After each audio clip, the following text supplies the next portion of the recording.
Safety and influence. It's been in the news lately. Did you know that your status with your state licensing department may soon change without your knowledge?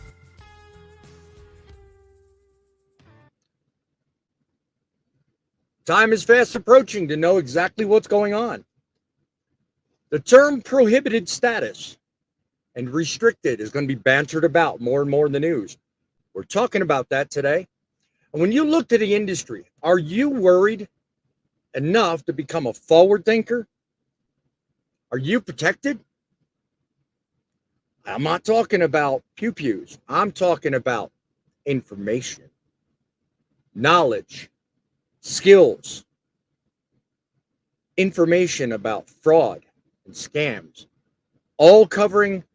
We're covering all of that and more, giving you the news and the views, and helping you help others make trucking great again. Shall we begin?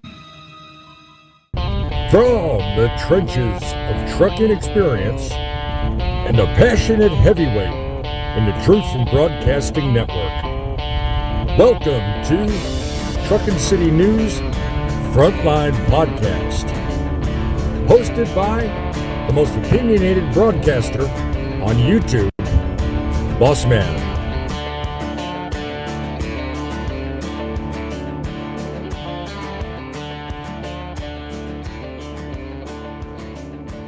Otherwise known as the El Rushbo, because of my tendency to run off with the mouth.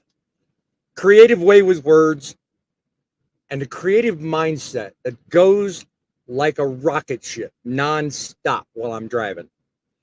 I constantly think of things that affect you on the road, that affect me every day.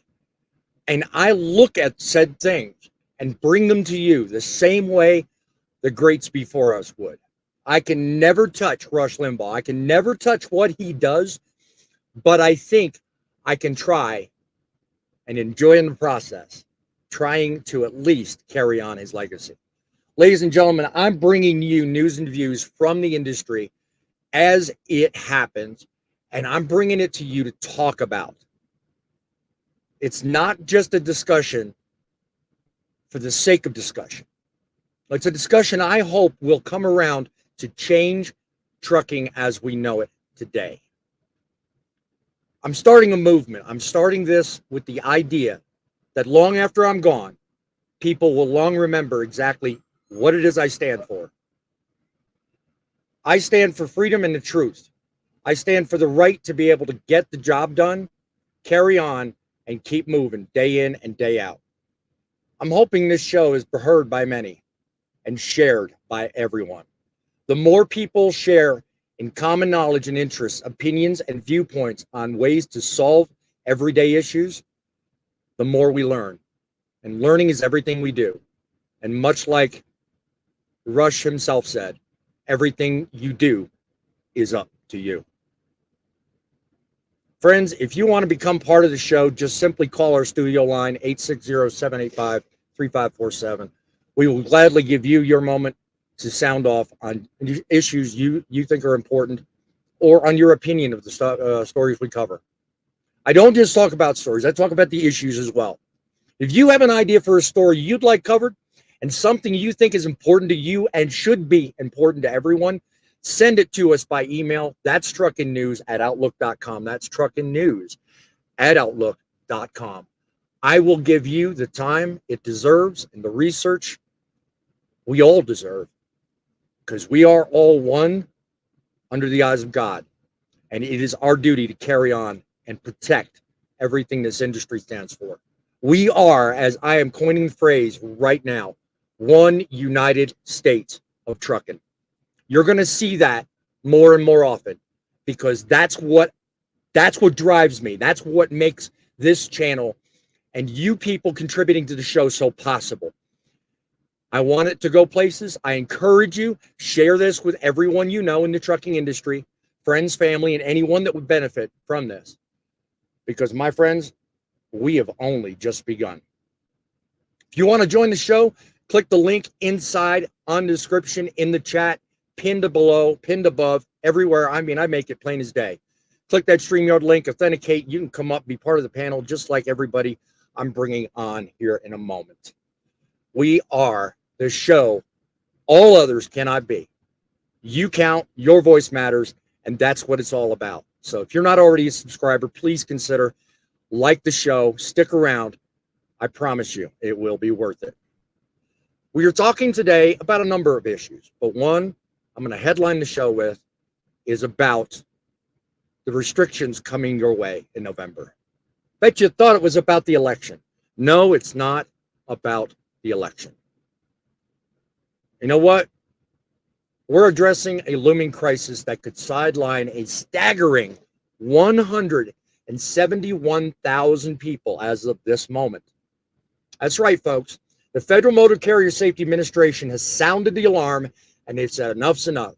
So they're tightening up the requirements on what is currently the return to duty status if you are deemed in the clearinghouse as prohibited or restriction because of a drug conviction, a negative test, or something that affects your ability to operate a commercial motor vehicle. You're then designated as unable to, trying to remember the words, handle safety sensitive issues. So when that happens, you're then put under prohibited or restricted status. So this is not just a major thing. It's not just a minor thing. It's a major thing because prior to this November, it was up to each state as to how to administer the SAP program. That is the substance abuse protocols and what to do to get returned to duty. Now they're making it so that all 50 states have to go under the same requirements and have to do it the same way. I'm going to display here in a few moments something that you can refer to, and of course, links in the description about the story and how to find out what you need to do if you're found to be in that restricted or prohibited status. But the bottom line is, they're doing this to make the roads safer. Who here thinks that's a bad thing? I mean, if you do, put your argument in there. I want to hear it. But you know what? Last year, there was a staggering 163,000 people that was on prohibited status. This year, that number's climbed to 171,361 people in prohibited status. That was as of June 1st. So I'm going to give you guys a little bit of a rundown on what to do to get back to that.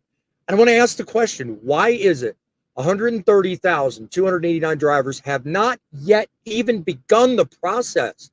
That's another staggering thing. If you look at this link provided, 130,000 people haven't even begun. Are they giving up? Is there something wrong with the system? Can we not get clarity? Or has our industry gotten that bad? Let me know in the comments. Call our studio line, 860-785-3547. Let's begin talking about this. Because, dude, I don't know about you, but I want a safe industry. I want to know that when I go home at night, or when I clock out and get out of the truck, I can go home at night. I want to make sure that everything I do counts for something. Safety's right there. We're going to talk more about that later in the show, but let's bring on the guests. Let's talk about this. Let's figure out what's going on in the industry today. So welcome to Big John. I'll mention Big John because we have Little John in the right corner. And we got a little guy sandwiched in between them. Let's talk to you, Big John. What do you think is going on? Do you think we're getting a lot less, maybe more careless, I guess, is a word to look for it. Maybe just not tightening up on the rules. Is it the enforcement issue we brought up maybe a couple of shows ago? What do you think's going on? Probably the biggest issue I see is they don't enforce the rules that we already have in place. It's kind of crazy that we pass all these laws and rules and they never enforce them. There are some I wish they wouldn't enforce that they do, don't get me wrong, but Mhm. they never enforce the ones that actually help trucking. And Mhm. that's the biggest problem that I see. Yeah, So, yeah. I mean, prior to now, I think a lot of people have the attitude that we just don't have either the resources or patience to really address safety. But now all of a sudden, I don't know what's going on, but now all of a sudden they're paying huge attention to this and other issues we talked about in the past. So I don't know. Do you blame the government? Do you blame us? What do you think? What do you think is the catalyst that actually started this ball rolling? I don't know what started it all, but as for blame goes, if you pass a rule, like let's take this to a much smaller segment of our population. If you're a Mhm. family and you're, the mother and father of the family, and you pass a rule in your house but you never enforce it, why did you Mhm. bother passing the rule in the first place? Yeah, Basically, it's yeah, counterproductive. You're basically telling your kids only some rules matter. Those other ones don't really matter. We just made them so they look good. Like, come on. Either you pass the rules and you follow them or you don't. yeah, exactly. So to my right, I'm going to put up a roadmap, basically that they say is the ideal path. Now, I can't blow this image up. It's strictly an image here. Snapshot it. If you're watching on the replay, hit pause. Take a look at it because I mean the FMCSA has laid out a pretty stringent rule basis and a roadmap right here for what needs to be done in order to get yourself back into active status. And pretty much the name of the game is whether or not you can handle critically safety um, sensitive functions. That's where they get you. The moment you fail a drug test, you're put on a restricted status, and they deem you as unable to handle safety sensitive functions. Now, because of that, they then either suspend your license or restrict your status to not be able to drive a commercial motor vehicle. So right here to my right are a detailed list right here of things you got to do. Now, prior to now, it's been up to each state. But now this list right here exists for the purposes of each and every state now. It's required by federal law, and this is something you've got to do. So, Fate, welcome to the show. I'm glad you joined us. I mean, what are your thoughts about just the idea that they're actually cracking down on this and making it a federal thing and not just a state by state thing? You think you feel better about that? I do, but first off, let me say good evening to all of you. And in no way, shape, or form do I want to be united. I'm just letting you know that up front. Um, Second off, I used to work with, I used to be a driver manager. So I've actually have experience with people that failed drug tests and or breathalyzers and had to go through the clearinghouse system to be eligible to drive again. Right. The reality is a lot of people don't want to go through all the headaches of what they require you to do to get back to, let's say, active duty or being able to drive again, which Mm-hmm. that's a personal thing. I am glad that they're making it a federal thing and not leaving it up to the states. The only reason I say that is because the FMCSA is a federal organization. So it should Yeah. be across the board. This is what needs to be done, and this is how you accomplish that. You know what I Okay. mean? Well, think about. I first of all, thank you for that point. And United States, whether it's America or trucking, either way, I think the best way to get things done is if we all at least unite in a voice. So I don't include you in a cult or a program, Scott. I respect your opinion, but that's the cause of the show. Basically, just to unite in how we feel and what we expect. Gain respect, get respect, learn more, share more. That's my thing. So, but thank you for your opinion. I love it. But to your point that I you made believe about, that's what a union is, the United Brotherhood, correct? but I'm not charging you $50 a month for the privilege. I'm No, but just messing seriously, with you. I know.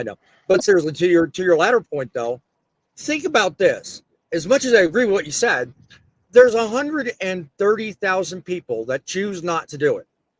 But an even more staggering fact is that right now there's 171,000 people that at one time tried to get a license, had a license, and cannot drive because of restrictions.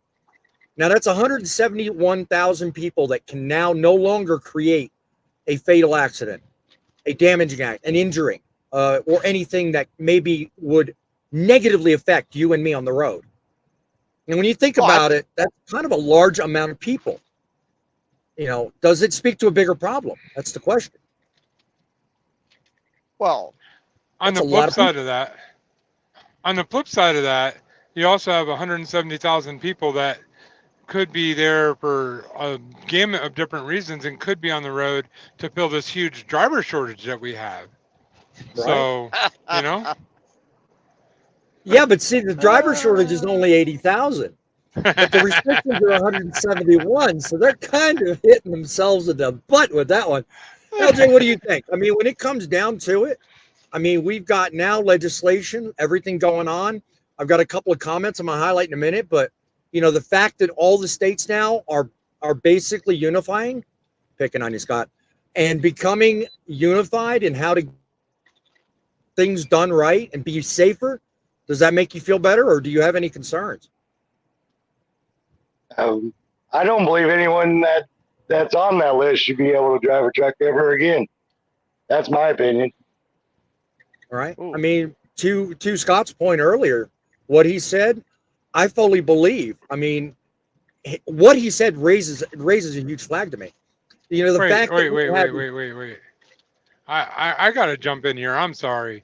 But the problem with that, taking that stance is, Little John, is you can't say that. What if it's a false positive?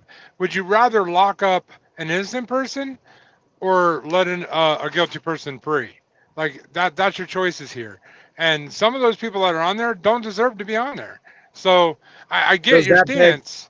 But does that beg the question of there being a problem with the system? Yeah. That's why there's a system in place to overcome that.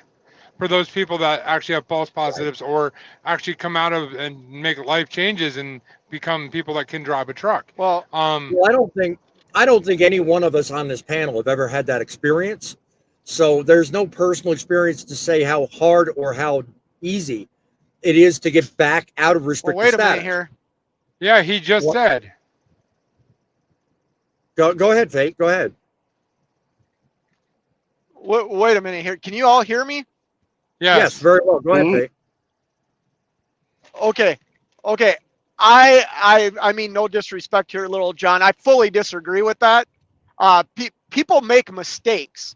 You can be on the clearinghouse list for a multitude of things, including a DWI, which, I mean, I'm not going to lie. I had a DWI when I was 22 years old. I'm 45 now.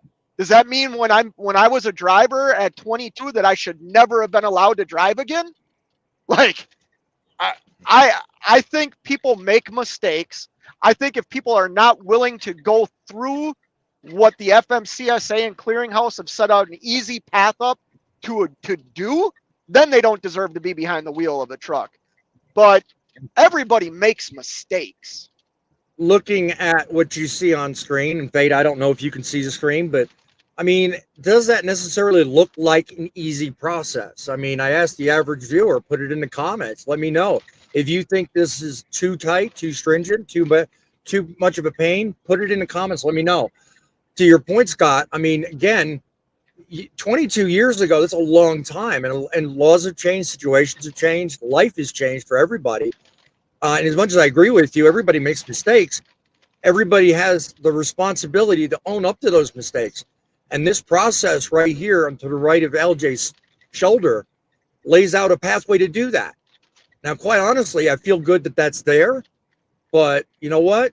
If you got on that list to begin with, you know, I'm sorry. The only way I've got to feel is that you did it to yourself.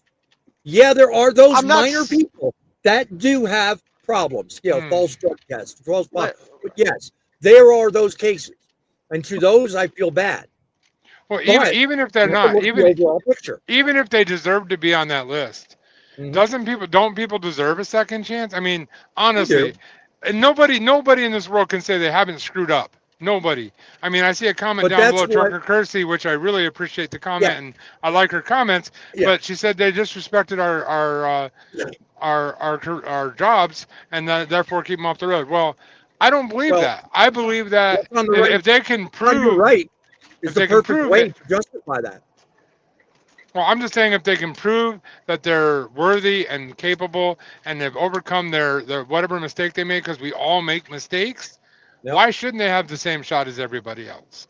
I mean, I'm not Okay. saying you're handing the keys over to somebody that's, doing things they shouldn't be doing. I'm True that. saying True that. they've taken all the steps to prove that they're not and Yeah. that they've Yeah. overcome a mistake. We've all made mistakes. I mean, if that's the case, 90% of the drivers on the road shouldn't be on the road. We've all been in We've bad all made, places here or there. So, yes, we've all made mistakes. That's true. yes. And I got nothing against people that actually want to own up to them. Make make that second chance count. I'm a second chancer, not with drugs and Yep. alcohol, but I've made mistakes and I've been What? given lots and lots of second chances in life. And I'm thankful and so blessed for that. So let me be clear on what I'm hearing here. Okay. You won't give somebody that has a DWI a second chance. That's what you just said. What did I say that leads you to believe that? You said I'm all about giving people a second chance, except when it comes to alcohol and drugs. No, I didn't say that. I said when it comes to owning up to your responsibilities, I'm all about it. If you want to do the right thing and you want to go ahead and do everything necessary to clearly follow the guidelines, So go through the process, I'm all for it. Second chance, go ahead. I'm all for it.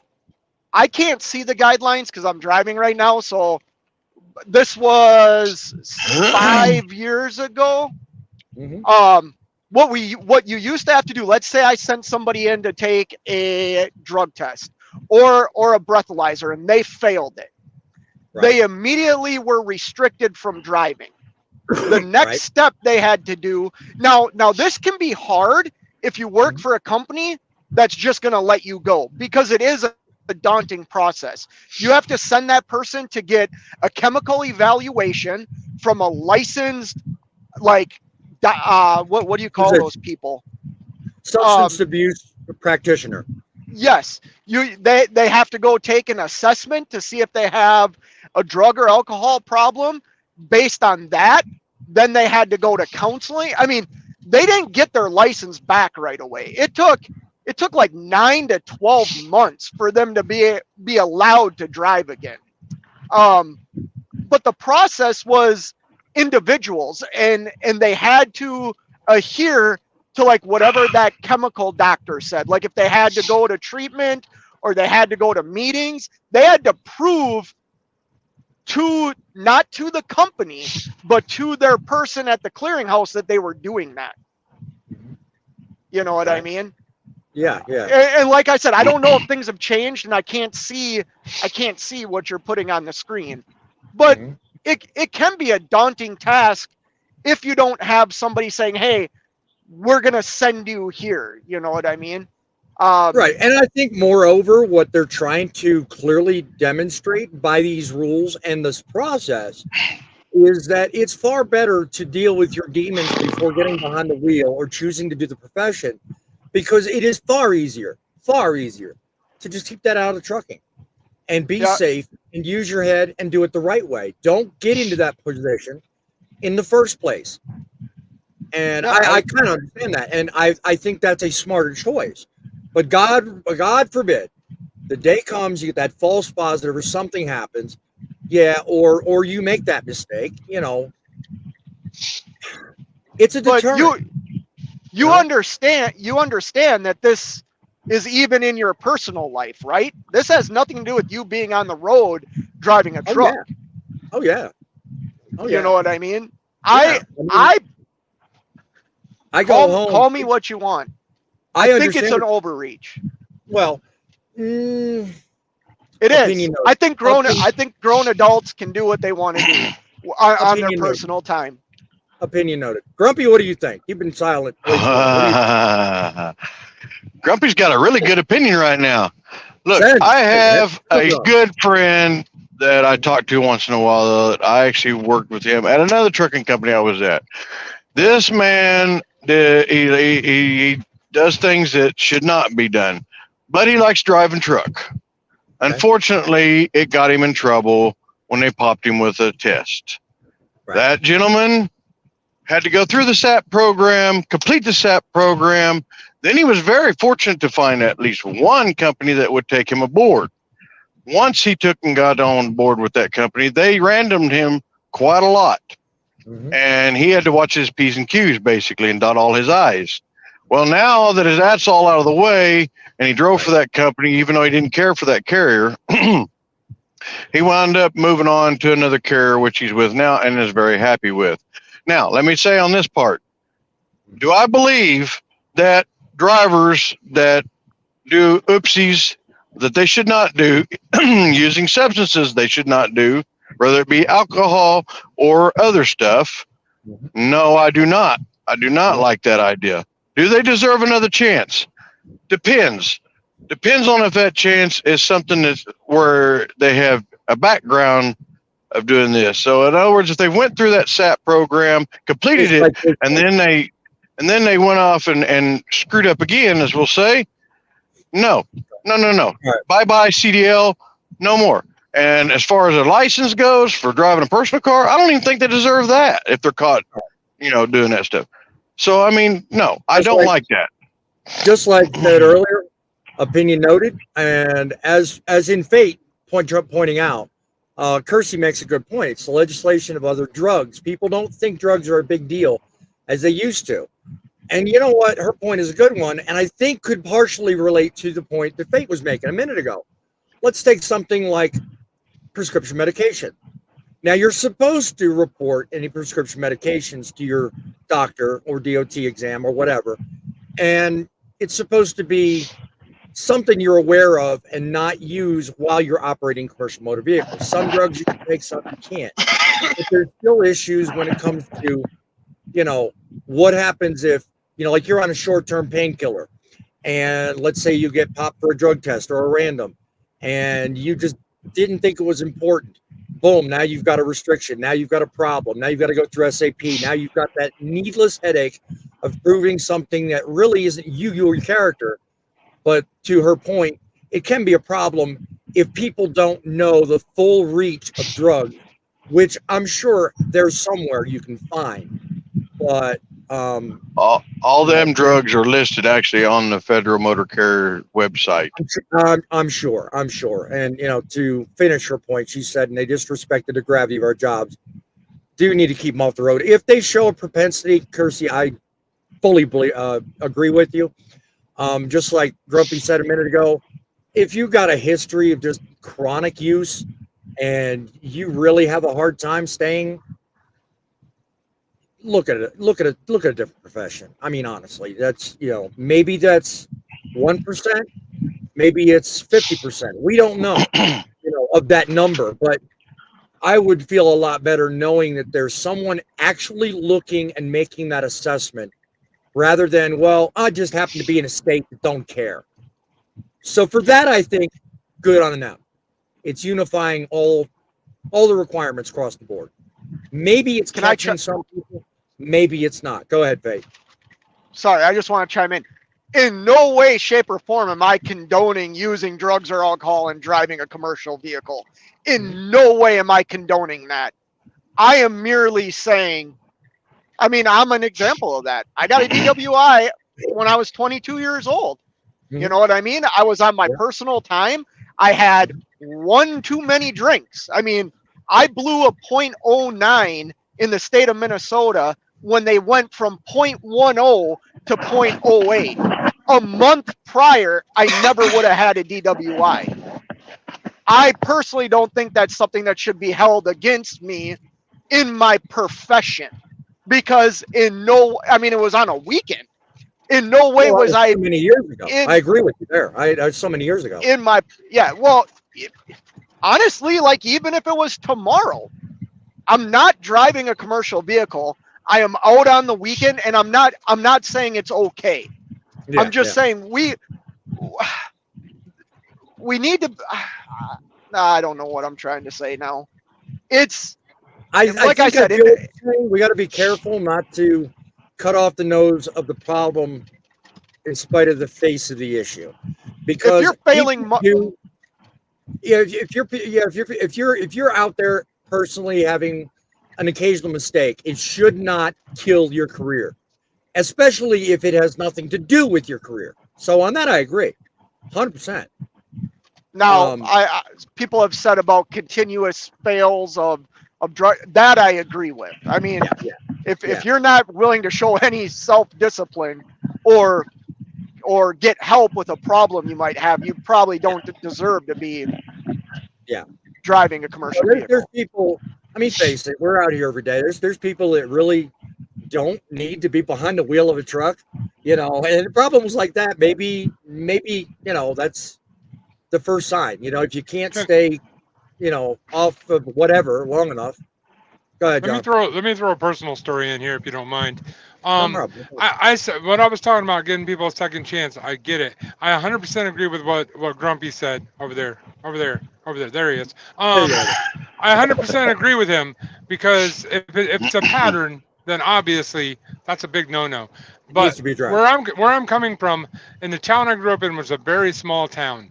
There were a carload of teenage kids that unfortunately didn't make it through a horrible incident in a vehicle when somebody had way too much to drink. I am very strict personally as a person, as for myself and my loved ones around me. I will not let anybody or myself get behind a vehicle with even one sip. And I know that sounds extreme, but if you actually did a study on how much a tiny bit will actually alter how quickly your decisions are made, you'd be surprised how much it will. So I'm very strict about it. All of that being said, I'm still the guy that's saying I don't mind showing some compassion, as long as it's not a constant thing like he said, and it's a one-time mistake that, they're willing to go through all the steps it takes to get back.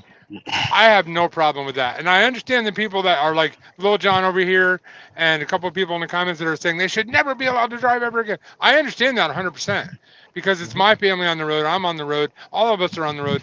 We understand the severity of what that could mean. But I also try to be human and have compassion where I can. So Good comment, Kersey. A lot of people try to beat the test. If you have a plan to beat the test, you're doing something wrong. If you're trying to beat the test, you shouldn't be driving a truck. Exactly. It's that simple. Exactly. If you are knowingly trying to manipulate a system that you are doing wrong, you shouldn't be allowed to do that anymore. Yep. 100%. Well, go ahead, Grumpy. Go ahead. If all these companies, especially with it does commercial driving, would do the hair follicle test, that's not going to beat the test. There's no way to beat that test on substances. There's no way around that. No one can agree about the rules around that. So that's something that's an even hotter debate than what we're talking about now. Mm-hmm. So that's probably the reason why that hasn't been unified the same way this rule is. Where do you draw the line on hair follicle test that detected anything a year ago? Mm-hmm. How do you delineate someone that has a problem 8 hours ago from someone who had a problem a year ago and has already gone through the needed rehabilitation? Mm-hmm. So that's the problem people have with that. Me personally, don't get me wrong, I agree with what you're saying. If like Kersey said, if you're looking for ways to beat the system, you're doing something you don't need to be doing to begin with. So let's get a grip on it. Let's do what's safe and right and just stay alive. That's, full stop, the way I think. We got too much at risk here, really. Yeah, and either way it goes, there shouldn't be nobody that wants to do commercial driving trying to beat the system. Like you said earlier, find a new career. But Kersey makes the point. Yeah. Oh no. Yeah, a hair follicle doesn't account for certain people and certain class of people. So yeah, that's I wasn't trying to openly I mention don't that. care. Just I because hate. it's I legal hope. in LA don't mean it's legal out here. I hate to open up this can of worms, but I'm going to have to because of that comment. Yeah, I don't care if your state legalizes every drug. I don't care what your yeah, state legalizes. It doesn't make it okay to use it in trucking. right. So, Nope. No, so she's saying it's not fair to the people that use it in a legal way in legal states. mhm. But honestly, if you want a job, you're going to do what that job tells you have to do. And I'm sorry, that means you can't be doing that. So, Well, I I, mean, well, basically, I mean, you as an individual have to make that choice. So, either you want to be how important is your compliant. job? That's all I want to know. Yeah. You have to make the effort to be compliant, or you just got to consider your line of work as, maybe it's just not cut out for you. So, I mean, hey, look, I don't disagree with what Kirsty's saying, but at the same time, it always comes down to the way I open the show. It comes down to choice. You make the choice to do whatever it is you do. You gotta take the consequences. Exactly, Little John. Exactly. Well said. Well said. Well said.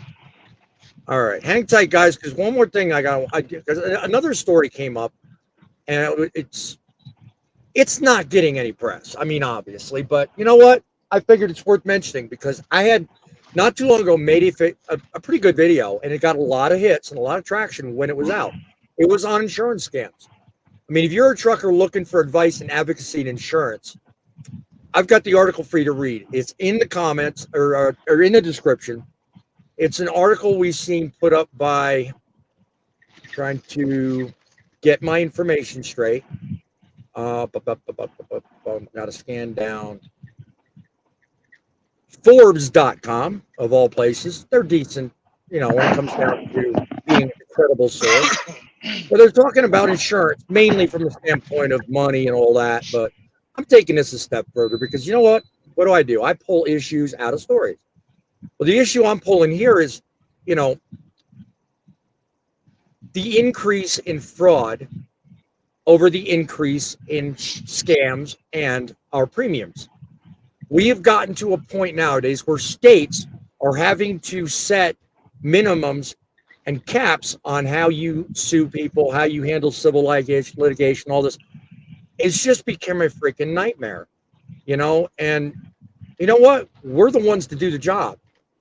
And I think much like the story before, where all 50 states are starting to come together and do the same thing to get the requirements, I think the same should be said for this. Forbes don't mention that.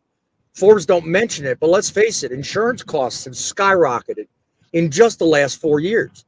And I'm not blaming administrations for that. I'm blaming the actual propagation of fraud, scams, brokers committing fraud, cargo claim fraud, all this kind of stuff. And it's all right in front of us. These charlatans concoct elaborate schemes and stage accidents for bogus claims with the intention of milking our companies or our pockets dry. It's ridiculous. And who bears the brunt of it? You and me, us small people. Okay? The mega carriers can absorb it. These big guys with 100 trucks, they can handle it. But we have to deal with it. So, case in point, things like dash cams. Everybody hates dash cams. Well, if they're forward facing, everybody loves them because it catches the bad guy. Everybody hates the inward ones. Kersey knows full well all the controversy there. But I mean, why is it so necessary to advocate for all this technology? Because of all the fraud, because of all the crappy stuff that goes on. So, I mean, let me know. What do we have to do to really straighten this out and make this place work to our advantage? Why are we stuck with a situation where we're paying through the nose because everybody else sees a golden ticket? Big John, what are your thoughts? Sorry, I was off in Jimmy? another world there for 2 seconds, but I was listening too. I don't know. Trucking is such an expensive industry, especially as a company guy. This what you're saying doesn't affect me personally, but it No. kind of does It because does. Yeah. I mean the company itself is now paying that, which is going to trickle down to the guy that's at the bottom. Because you know what they say about poop, it rolls downhill. Well, I'm at the bottom. Hits me right there every time. But owner ops, they deal more directly with this, with what you're talking about. And as a former owner op, I will tell you that, yeah, that's a major issue and a major problem. So, I mean, just for S&Gs, we all know what that term means. Insurance has always been a big deal with me. I owned a truck for 8 years. And I know that when I first owned the truck, I had a quote less than $200. And that was my monthly premium just for one side of it. I paid a lot more for insurance, but I'm just talking about basic liability insurance. That was it. Okay. I paid more like probably $1,200 a month just to run the truck total. But for just that liability policy, I needed to get the truck running. I needed to have a $200 a month policy. Now, at the end, it was almost double that. So it went up, well over my total insurance cost was well over $2,000 a month. So, I mean, my point being is the increase is slapping us in the face. I mean, in terms of the effect, what do you think, LJ? I mean, you pay insurance, I'm sure, even though you're running, in the situation you're in. You've got to pay for some insurance. You had to have noticed the increase. What do you think? Well, I pay a 2 cents per mile towards my. But now compared to years ago, day and night? Is it similar to what I say, or are you noticing something different? Yeah, it's all the same. Yeah. I mean, one's as bad. It hurts because the company you're running for is no longer on them; it's on you. Yeah. Well, yeah, it doesn't matter. I mean, that's anything. That's if Joe Schmo decides to run into the side of you. Mm-hmm. True that. Yeah. Whether it's right or wrong, either way. I mean, insurance is there for a reason. It's to make whole those that are affected by a negative circumstance. I mean, when you think about it, I mean, it's a good thing to have, but with the amount of fraud going on, I am surprised that higher powers or those in control of making rules and, midlife would hate me. I'm on rules and regulations. No, I want uniformity. I want people to be doing the same thing and not being dishonest in the first place. But I mean, until such thing happens, what other choice do we have? I mean, what are your thoughts? Look at it. Well, I'll be honest with you. We pay too much for insurance, whether it be for our vehicle or our home, our big trucks. So my honest opinion on it is too much of this fraud stuff going on. That's part of what's caused it. Too many people filing false claims. That's the other part, which leads towards fraud, more or less. And then you've got people that are careless out here that are just basically ID 10 drivers, and that's causing everything to go up. So yeah, I mean, I'm not thrilled about it. I don't pay it on big truck, but I do pay it on vehicles. Forbes said in their article that they felt like not enough was being done to combat insurance fraud. What do you think, Fate? You think we need to tighten up, do something different, or I mean, I don't know enough about your business model to know whether you're really personally affected the way I just asked the other two people. But you think enough's being done? Well, no, I don't. But my insurance costs went down. So I got lucky there. I do pay bobtail insurance and liability insurance and all that on my equipment and trailer insurance. But my insurance costs went down. Yeah, I don't. Wow. No. What was that? Well, I was just saying, wow, to your insurance going down, but you pay for the whole thing, right? Your truck, your trailer, the whole thing. I do not pay cargo insurance, and when I am when I am under a load like I am now, the only thing that I am carrying is bobtail insurance. The carrier's like liability insurance picks my truck up. Like if I was to get into an accident or something, it would be on the carrier versus me. But like when I'm not under a load, it's my insurance. But like I have replacement insurance on the truck and trailer. Okay. Which my premium is $525 a month, and that went down from $595. Mm-hmm. Yeah. I actually agree with that comment. I was just reading it because I didn't want to be a fool and mess it up. Fellow named Michael, by the way, welcome to the channel. Says look at the drivers out here, not even the semi drivers, all of them as a whole. It's much more dangerous out here. People have no patience. Yeah, and I think that's a large part of it. I mean, a lot of the claims that are put in really didn't need to happen in the first place.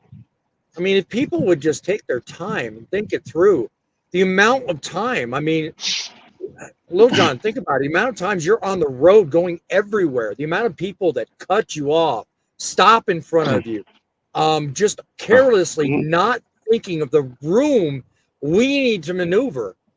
It's got to be absolutely mind-blowing for you, man. Oh, yeah. That's why you see a lot of these companies nowadays, they've got cameras in the truck, they've got cameras on the mirrors, they've got cameras pretty much everywhere because you can't trust anybody anymore. I mean, it's really ridiculous, which is strange. I mean, I was going to ask, back in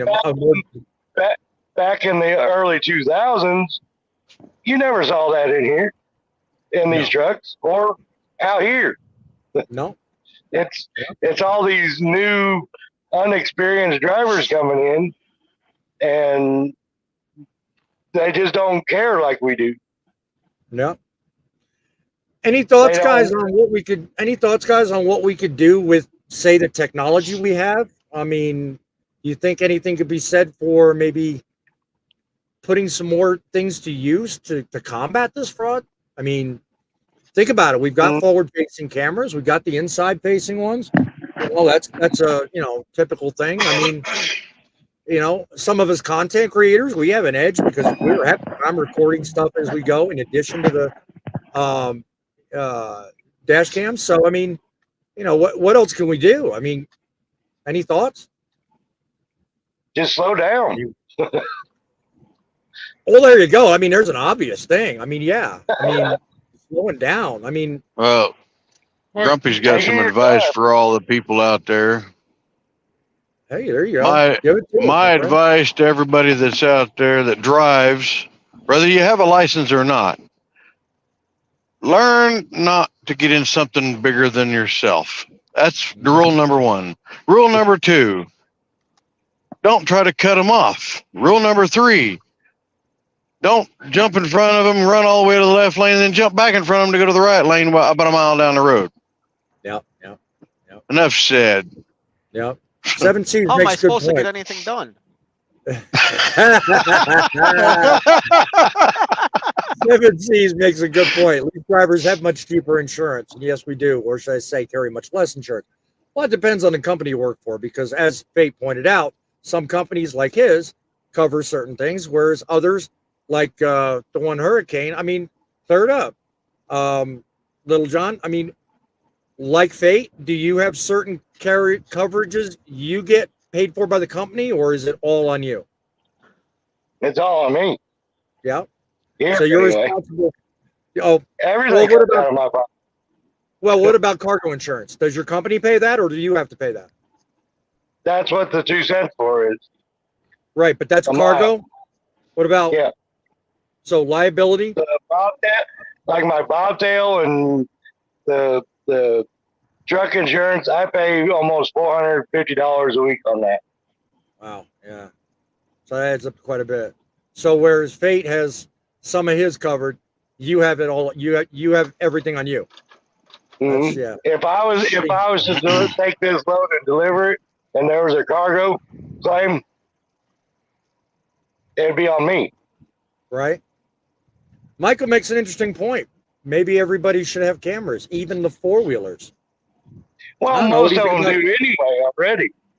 Most people are do. on their, But most they're are not playing on required. their phone, doing videos, whatever, while they're driving down the road. So there's your cameras right there.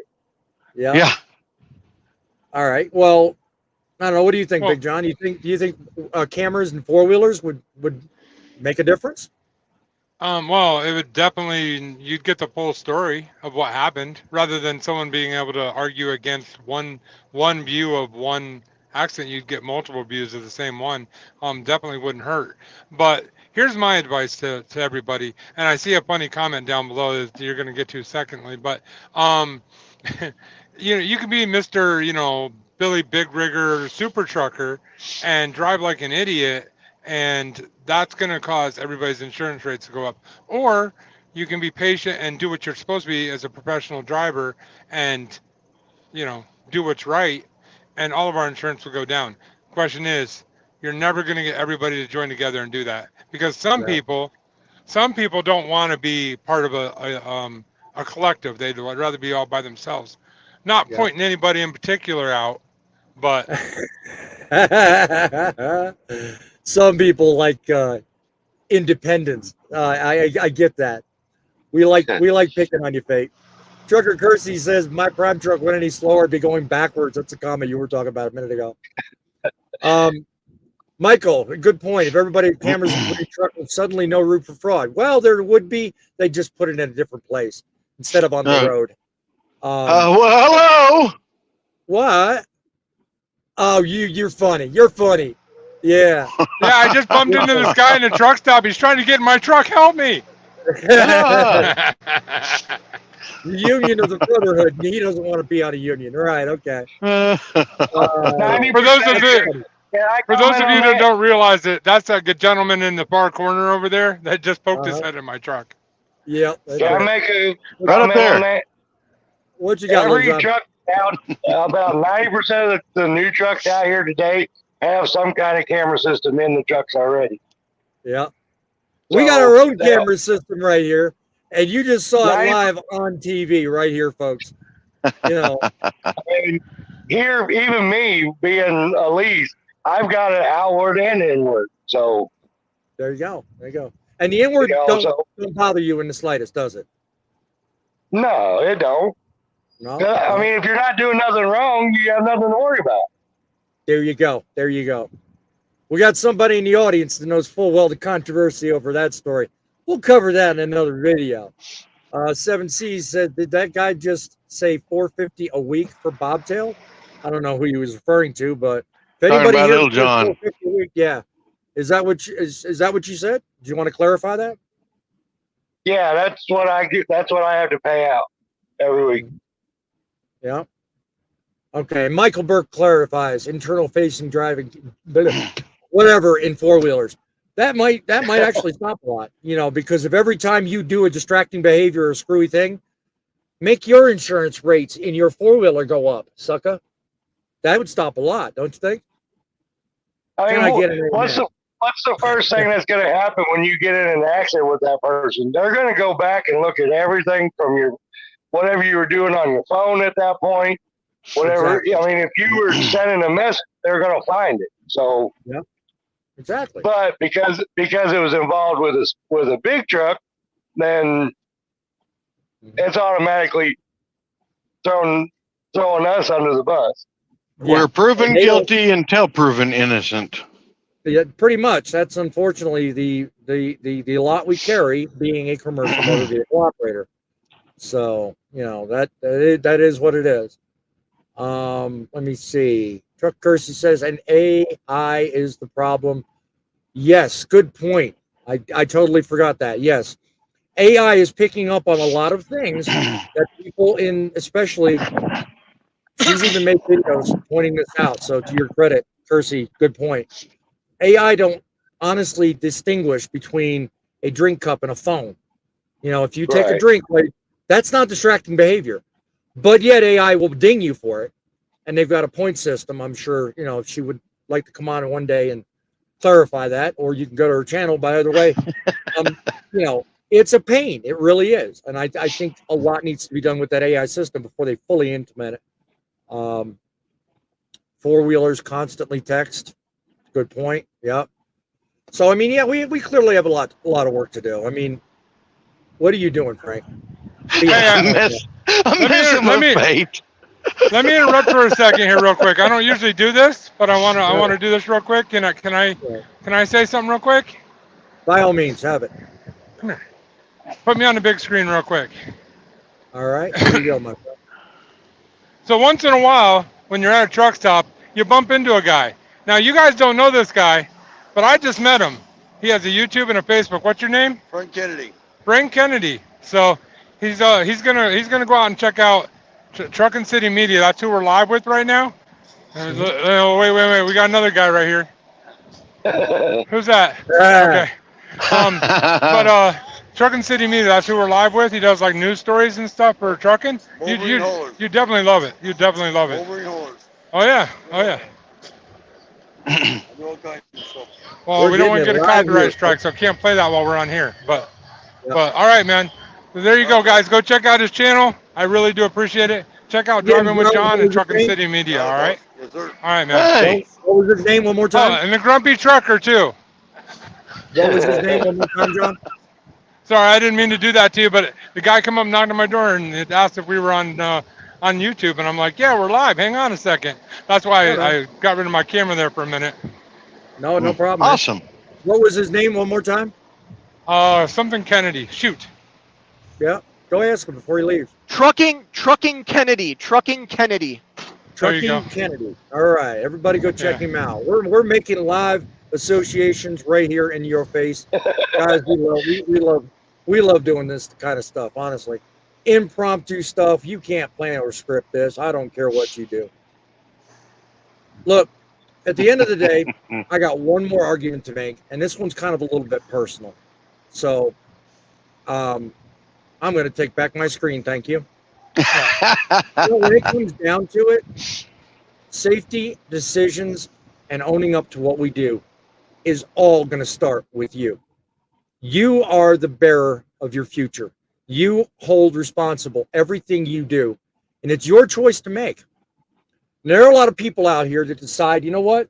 I got better things to do. I got to make a profit. I don't care. The bottom line is more important than the safety or the happiness of the people that work under me. And I got a message to you folks. If that's the way you run your business, God bless you and God keep you. You're not going to last long.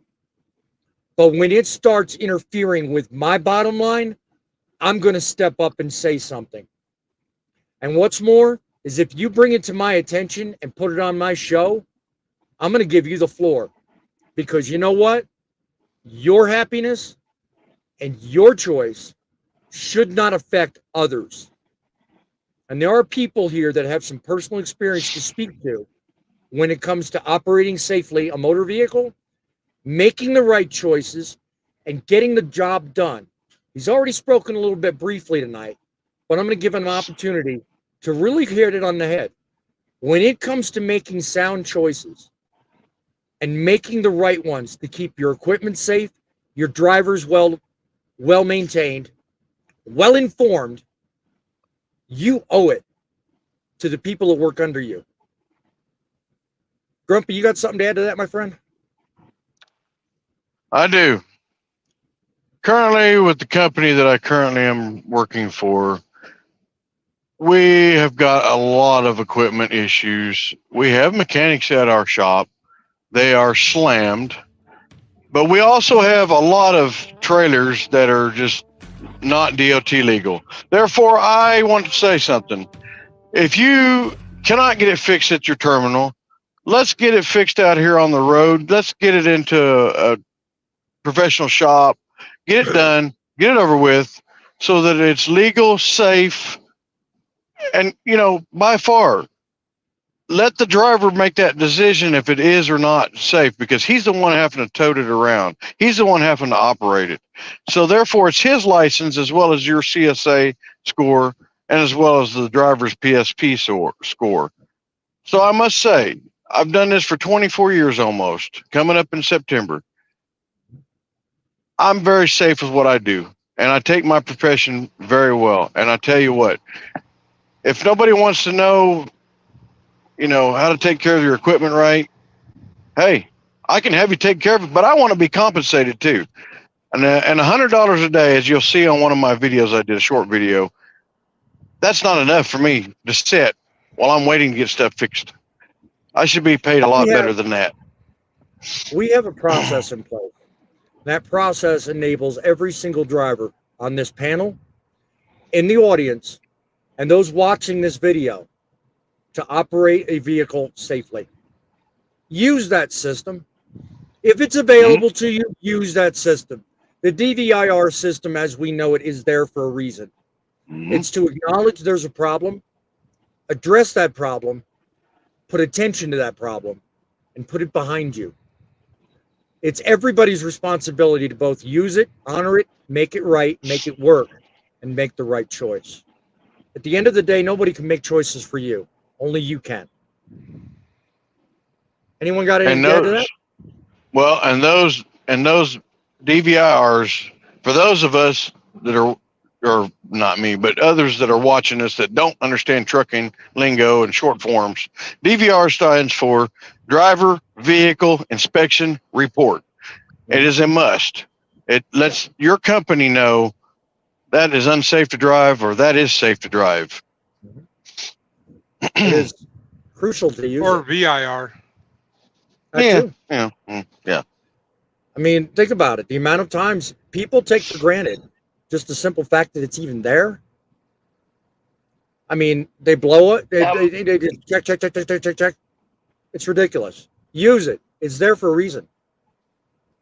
What are we going to say, Lou? And my company, we actually have to take pictures of all sides of the trucks and trailers. Yeah. So that way it's not mixed up. And with us, we have to fill up the reefer, so we have a lot of issues with that. Yeah. Look, you know what? You can't fix issues if you don't know about it. We're here fixing issues right now as we speak. Little John, Grumpy, Spate, Midlife, Big John, all of us.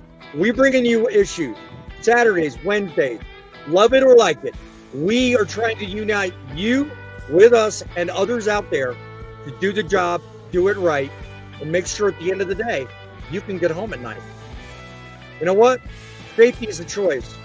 You start, you finish. Make the right choice. Do the right thing.